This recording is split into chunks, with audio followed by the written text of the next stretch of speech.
Málo který obor, ať již technický nebo humanitní, zasahuje do našich životů tolik jako řídící technika. Nabízí téměř neomezené uplatnění našich absolventů v praxi. Stávají se žádanými odborníky doma i v zahraničí.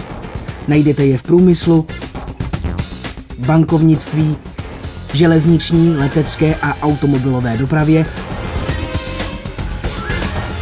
výrobě a zdravotnictví či rybářském průmyslu. Výsledků práce našich absolventů však využívají i astronomové v Chile, energetici ve Španělsku nebo provozní inženýři v Jižní Koreji. Katedra řídící techniky vyučuje zhruba 70 odborných předmětů. Těžiště výuky spočívá hlavně v laboratorní práci, samostatných i týmových projektech. Úzce specializované odborné předměty, zejména v doktorandském studiu, jsou určeny často pro jednotlivce. Umíme si však dobře poradit i s laboratorní výukou téměř 500 studentů. Studovat můžete v plném rozsahu i v angličtině. Praktická výuka předmětů probíhá v řadě specializovaných laboratoří. Ty jsou vybaveny množstvím poutavých fyzikálních modelů a reálných technologií, moderní výpočetní technikou a high-tech řídícími technologiemi. Svoji nemalou zásluhu na vybavenosti laboratoří mají i studenti, kteří se přímo podílejí na výzkumné práci katedry podporované mezinárodními, evropskými i českými grantovými projekty. Právě díky nim a sponzorům jsou naše laboratoře špičkově vybaveny a dosahují světového standardu.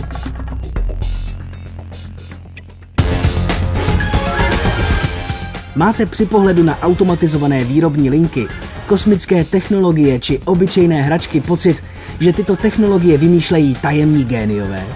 Bojíte se, že je studium příliš náročné a nezvládli byste ho? Buďte bez obav. Umíme názorně vysvětlit podstatu problému a naučíme vás vše nezbytné k řešení problému. Studenti pak sami navrhnou řešení, ověří správnost návrhu simulací a realizují řízení na konkrétním reálném modelu.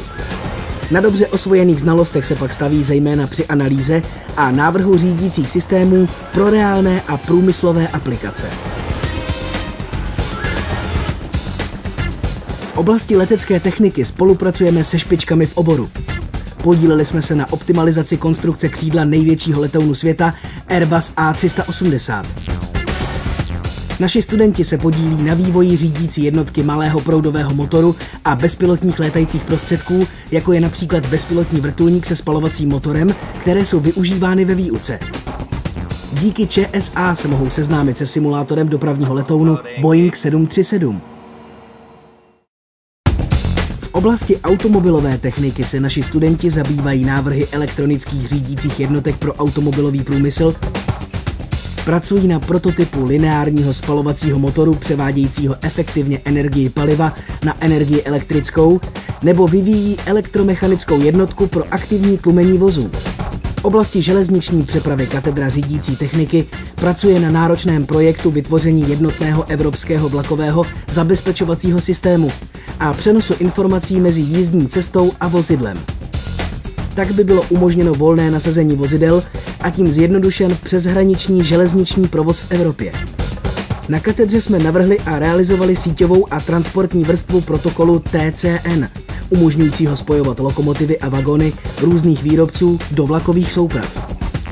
Moderní algoritmy řízení navržené pracovníky katedry umožňují například kvalitnější chov ryb nebo účinnější spalování paliva v tepelných elektrárnách, což vede ke snížení provozních nákladů a zlepšení životního prostředí. Nové algoritmy využívají i plně automatizované výrobní linky.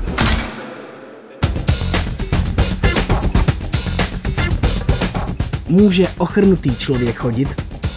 Možná za pár let to nebude pouze sci-fi i díky studentům, kteří u nás studují.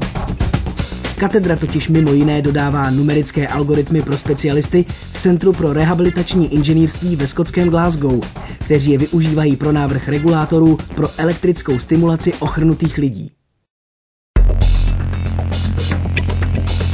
Učíme studenty navrhovat řízení technologií od přístrojového vybavení přes jeho řízení až po vizualizaci, tak jak to vyžaduje 21. století.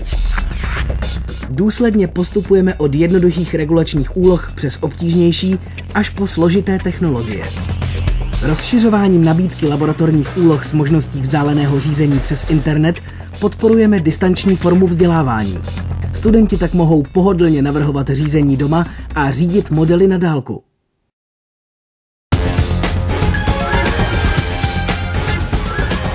Zájem podniků i firem o naše absolventy je obrovský. Před samotným zakončením studia pořádáme každoročně pro naše studenty setkání se zástupci velkých firem z oboru. Vždyť málo který obor zasahuje do našich životů tolik jako řídící technika.